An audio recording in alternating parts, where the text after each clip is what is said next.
Hello, humans. How are you all doing today? It is, I don't even know, Wednesday. Wednesday? I think it's Wednesday. Wednesday in New Zealand right now. And we are going to read a fairy tale. Today we are reading Rapunzel, which is actually a well-known one, but it's the next one in the book, so that's the one I'm going to do.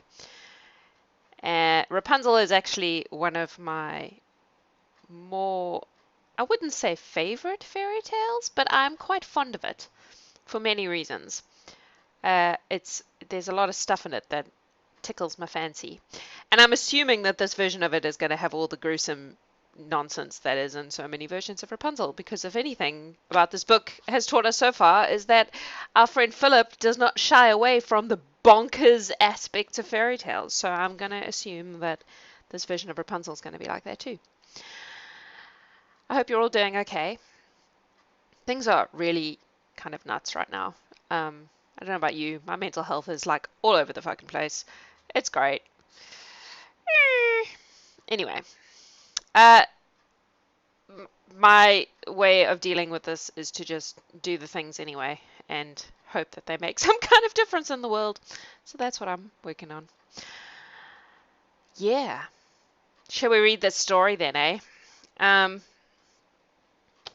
Let's do it. Let's do it. Straight into it. So, Grimm Tales by Philip Pullman. And we are reading Rapunzel. Here we go. There once lived a husband and wife who longed to have a child, but they longed in vain for quite some time. At last, however, the wife noticed unmistakable signs that God had granted their wish.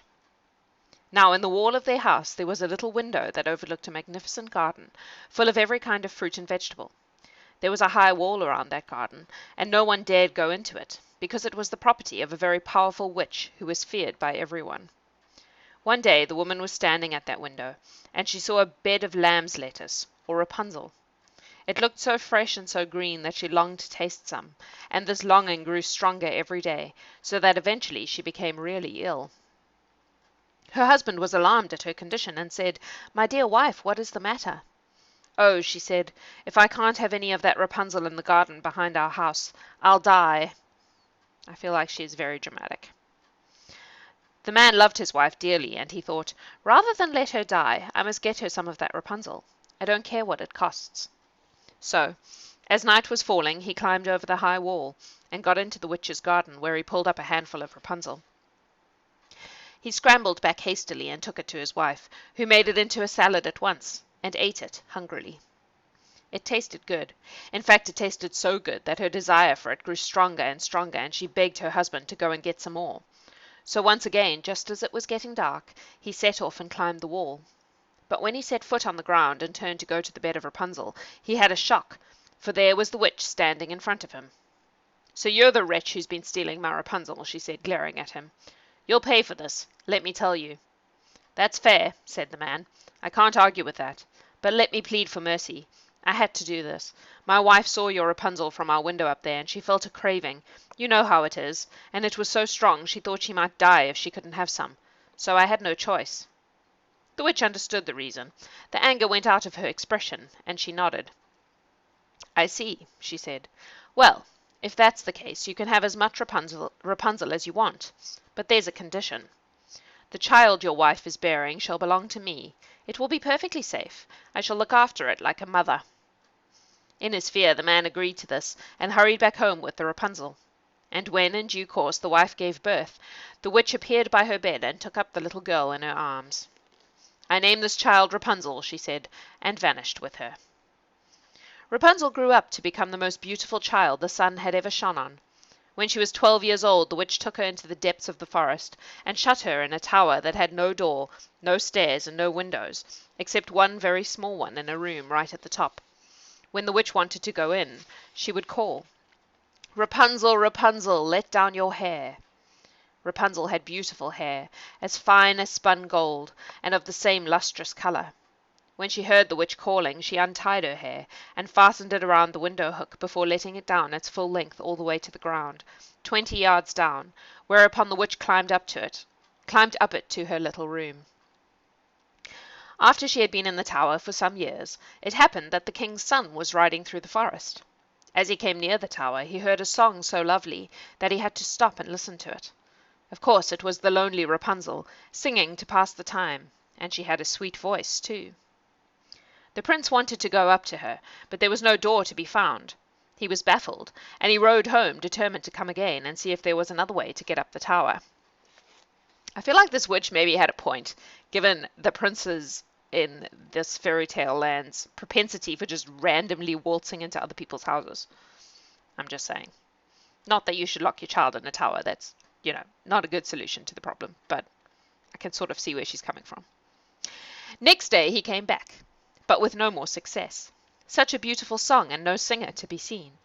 But while he was pondering, he heard someone coming and hid behind a tree. It was the witch. When she was at the base of the tower, the prince heard her call out, "Rapunzel, Rapunzel, let down your hair." To his astonishment, down from the window tumbled a length of golden hair. The witch seized hold and climbed all the way up, and clambered in through the window. Well, thought the prince, if that's the way up, I'll try my luck with it. So the following day, as darkness was falling, he went to the tower and called out, "Rapunzel, Rapunzel, let down your hair." Down came the hair, and the prince took its fragrant thickness into his hands and climbed up and jumped in through the window. At first Rapunzel was terrified. She had never seen a man before. He was nothing like the witch, so he was strange and unfamiliar to her, but he was so handsome that she was confused and didn't know what to say. However, a prince is never lost for words, and he begged her not to be frightened. He explained how he'd heard her lovely voice singing from the tower, and how he couldn't rest until he found the singer, and how, now that he'd seen her, he found her face even more beautiful than her voice. At least this guy's trying to charm her. He's not just, "Yo, wanna be my wife?" like all the other guys were. Rapunzel was charmed by this, and soon lost her fear. Instead, she felt delight in the young prince's company. I bet she did, and eagerly agreed to let him visit her again. Before many days had gone by, their friendship had developed into love, and when the prince asked her to marry him, Rapunzel consented at once. As for the witch, she suspected nothing at first. But one day Rapunzel said to her, "You know, it's funny, but my clothes no longer fit me. Every dress I have is too tight." The witch knew at once what that meant. "You wicked girl," she said, "you've deceived me. All this time you've been entertaining a lover, and now we see the consequences. Well, I shall put an end to that." She took Rapunzel's beautiful hair in her left hand, and snatched up some scissors with her right, and snip, snap, and down fell the lustrous strands up which the prince had climbed. The witch then transported Rapunzel by magic to a wild place far away. There the poor young woman suffered greatly, and after a few months gave birth to twins, a boy and a girl. They lived like tramps. They had no money, no home, and only what they could beg from passers-by who heard Rapunzel sing. They were often hungry. In the winter they nearly perished of the cold, and in the summer they were scorched by the burning sun. The question I have to ask myself is this, though. If the witch can just transport Rapunzel by magic, why on earth was she using her hair as a ladder? Hi, Sparrow.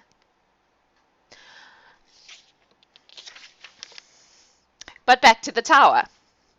That's actually in the book. On the evening of the day when Rapunzel's hair was cut off, the prince came to the tower as usual, and called, "Rapunzel, Rapunzel, let down your hair." The witch was lying in wait. She had tied Rapunzel's hair to the window hook, and when she heard him call, she threw it down as the girl had done. The prince climbed up, but instead of his beloved Rapunzel, at the window he found an ugly old woman, demented with anger, whose eyes flashed with fury as she railed at him. "You're her fancy boy, are you? You worm your way into the tower. You worm your way into her affections. You worm your way into her bed, you rogue, you leech, you lounge lizard, you high-born mongrel. Well, the bird's not in her nest any more. The cat got her. What do you think of that, eh? And the cat'll scratch your pretty eyes out too before she's finished. Rapunzel's gone, you understand. You'll never see her again."